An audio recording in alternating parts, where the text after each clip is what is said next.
Silver spent a whole year going almost nowhere, and then in a matter of weeks, it went somewhere no one on Earth was ready for.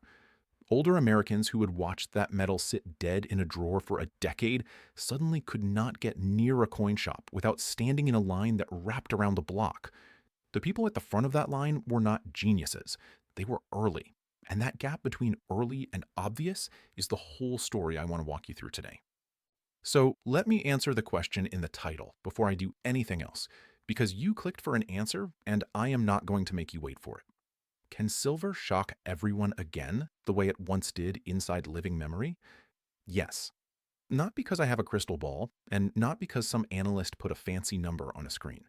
It is because of one structural feature of this specific market that almost nobody talks about. And it is the same feature that made the last great move so violent. Silver is a thin market, small compared to gold, small compared to stocks, small compared to the ocean of money that can decide all at once that it wants in. And when a small door meets a large crowd, the price does not walk, it runs. That is the case, and I am going to spend the rest of this video proving it to you, with history, with mechanics, and with an honest look at the risk, because this is a case, not a guarantee, and it is not personal financial advice. But I want that structural truth planted in your mind right now, because everything else hangs off it. Silver is small. When it moves, it does not move like a big, calm, liquid asset. It moves like water bursting through a narrow gap. Now, let me take you back, because I have seen this movie before, and I want you to see how it actually played out, from the inside, not from a textbook. Go back to the end of the 1970s. For years, silver had been the metal nobody wanted. It was industrial, unglamorous, the poor cousin of gold. A saver who had quietly held it through that long, dull stretch felt most days like a fool. His neighbors were in stocks, his brother-in-law never missed a chance to remind him that his silver had done nothing for years. And then, near the end of that decade, something shifted. Inflation was eating people alive. Trust in paper money was cracking. And a wave of buyers, some big, some just ordinary frightened citizens, all decided at roughly the same time that they wanted something real. Here is what a thin market does when that happens. It does not absorb the buying calmly. There is not enough of it to go around at the old price, so the price has to leap to find sellers who are willing to part with metal. And leap it did. In a span that felt like a blink, silver ran many times over. It went from something you could not give away to something that at its peak brushed a level it would not see again for more than a generation. People who had held that dead metal for a decade watched it multiply. And the ones who ran to buy at the top, the ones in that block-long line, mostly did it right at the moment the easy part was already over. I want you to hold on to one image from that era, because it is the human heart of this whole thing. Picture an ordinary man, a machinist, someone who worked with his hands and saved what he could. For years, he had put a little of his money into silver, because his father told him hard money keeps its worth. For years, he felt slightly ridiculous for it. Then, the phone started ringing. Suddenly, everyone wanted to know about his silver. Suddenly, the local shop had a line out the door. That machinist did not have inside information. He was simply early and patient, and he owned the real thing instead of a promise. When the thin market finally caught fire, he did not have to chase it. It came to him. Remember that man. We are going to come back to him. Now, why does this matter to you, right now, sitting where you are with your retirement on the line? Because the setup that makes silver dangerous to be short on and rewarding to understand early has not gone away. If anything, in my years around the gold and silver world, I would say the structural case is quieter and stronger today than it was back then, and I will show you why. But first, I have to be honest with you about the thing that makes this hard, because a host who only tells you the upside is a host you should not trust. Here is the honest part. A thin market cuts both ways. The same smallness that lets silver rocket higher also lets it get slammed down, fast and brutally, for reasons that have nothing to do with anything real. You have probably felt this yourself if you own it. Silver can fall while gold barely blinks.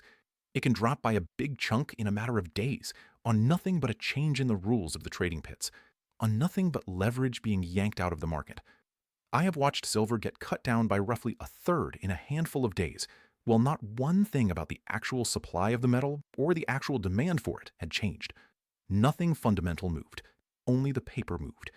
So if you are holding right now and your stomach knots every time you look at the price, I understand that, and I am not going to pretend that knot is irrational. Volatility is the toll you pay for the kind of move we are talking about. If you cannot stomach the toll, you should not be on the road. But here is where it gets interesting, and here is why the enemy in this story matters. Who benefits when silver gets slammed for no fundamental reason? Follow the money. The big trading desks, the bullion banks, the institutions that sit on the other side of your trade make their living on your churn. A frightened retiree dumping metal into a shakeout is their favorite customer. And the financial media that never once explained to you how thin and how manipulable this market really is, they are not going to start now. Because the story that keeps you calm and confused is the story that keeps you a paying customer.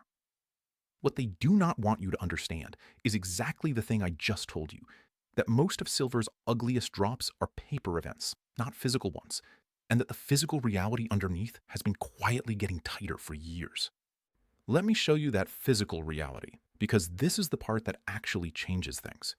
The world has run a structural silver deficit for years now, several years in a row, where the amount of silver used up runs ahead of the amount dug out of the ground and recycled.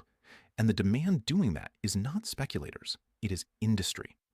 Silver is in solar panels, in electronics, in electric vehicles, in medical equipment. Most of the silver consumed each year now gets consumed by industry. And here is the cruel little detail that makes silver different from gold. Gold is hoarded. Almost every ounce ever mined still exists, sitting in a vault or around someone's neck. Silver is burned. It gets spread in tiny amounts across billions of devices, so thin and so scattered that it is largely uneconomic to ever recycle. It is gone. So the above-ground pile that could rush in to cool off a price spike is smaller than most people assume, and it gets smaller every year that deficit runs. Do you see what that means when you put it next to the thin market truth from the start of this video? You have a market that is already small and prone to violent moves, and underneath it, you have a physical shortage grinding away, year after year, drawing down the very cushion that would normally absorb a surge. That is not a comforting picture if you are betting against silver. That is a coiled spring. I need to pause here because we are at the point in this story where you are the most exposed, and I would not be doing my job if I did not stop and talk about protection. Let me say this plainly. If you are a retiree with $100,000 or more sitting in a retirement account, most of it in stocks and paper, and none of it in anything real, you are carrying a risk you may not have measured. So here is something worth knowing.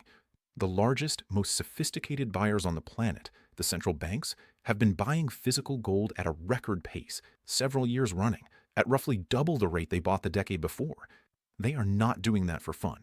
They are doing it because they want to hold something no one else can freeze or default on or print into oblivion. And here is the part almost nobody tells you. There is a perfectly legal, quiet way for an ordinary American to do the very same thing they are doing. You can move a portion of the retirement savings you already have into physical gold and silver held inside a retirement account without taxes and without penalties because it is a transfer, not a withdrawal. It is called a self-directed precious metals account, and my team put together a free guide that walks you through exactly how it works. This is not just for insiders and institutions. If you have $100,000 or more in any retirement account, this is for you. If you are watching this on your television, just scan the QR code on your screen. If you are on your phone or your computer, go to jeffreedguide.com. Get the guide, read it, and at least know your options. Then come right back here, because the next part is where this all ties together.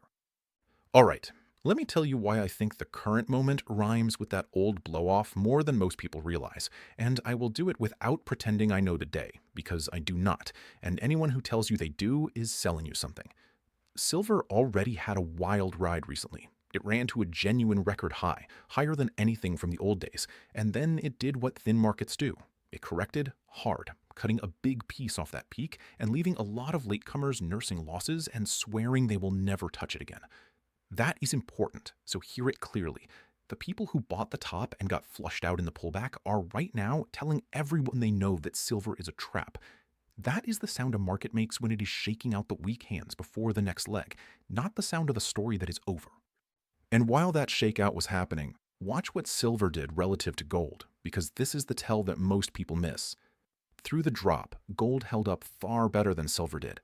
The ratio between them, how many ounces of silver it takes to buy 1 ounce of gold, stretched out wide, toward the high end of where it has sat over the long sweep of history.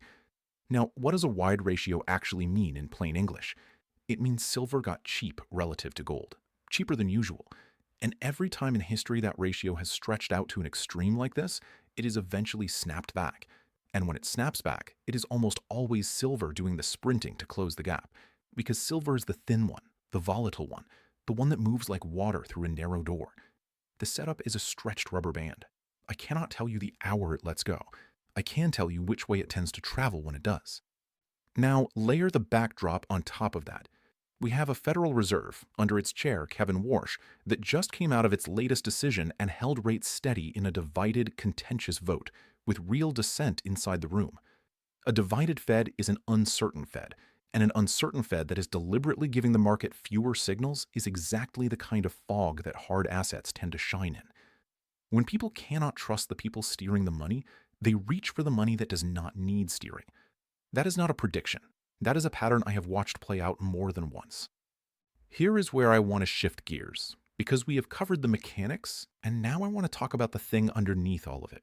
The thing that separates the people who win in these moves from the people who get hurt. It is not brains. It is not timing the exact bottom. It is temperament. And it is owning the right form of the metal. Go back to that machinist for a second, the one I told you to remember. Why did the last great move come to him instead of him having to chase it? Because he owned physical silver, the real thing, and because he had sized it in a way that let him sleep through the ugly stretches without being forced to sell. The people who got destroyed in that era were not the ones who owned silver. They were the ones who owned silver with borrowed money, or who owned a paper claim on silver that evaporated when the rules changed, or who panicked at exactly the wrong moment and handed their metal to someone calmer. The metal did its job. The people failed the metal. So what does that mean for your own position, in practical terms, not as advice, but as principle? 3 things I have watched separate the winners from the wounded, over and over. First, own the real thing, or a form of it you actually control, not a paper promise that some institution can dissolve at the worst possible moment. Second, size it so that a shakeout, and there will be shakeouts, can never force you to sell. If a 30% drop in a matter of days would wreck you, you own too much, or you own it the wrong way. And third, never ever sell into the bottom of a panic, because the bottom of a panic is precisely the moment the calm money is buying from the frightened money. Those are principles, not a prescription, and your situation is your own, but they are the difference between being the machinist and being the man in the block-long line at the top. Now, here is the part 1 most want you to sit with, because it is the whole reason understanding this early matters at all. Right now, the smart money already sees this setup. The central banks are quietly buying real metal hand over fist. The people who study these markets closely can see the stretched ratio, the multi-year deficit, the thin float, the shakeout that flushed out the tourists. But the mainstream has not caught on.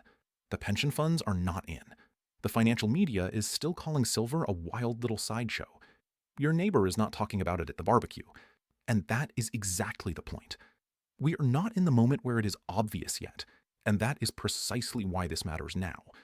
Because by the time silver is leading every news segment, by the time your brother-in-law is the one telling you to buy it, by the time every advisor in America has finally added it to the model portfolio, the easy part will already be behind us. The line will already be around the block. Nobody sends you an invitation to be early. Being early feels, at the time, exactly like being alone, and slightly foolish, the same way that machinist felt for a decade before the phone started ringing. That brings me to the one thing I would ask you to actually do, and then I will let you go. If you have $100,000 or more in a retirement account, and what I have laid out today makes you realize you have never truly stress tested what you own against the kind of storm we may be walking into, then talk to someone before you need to, not after.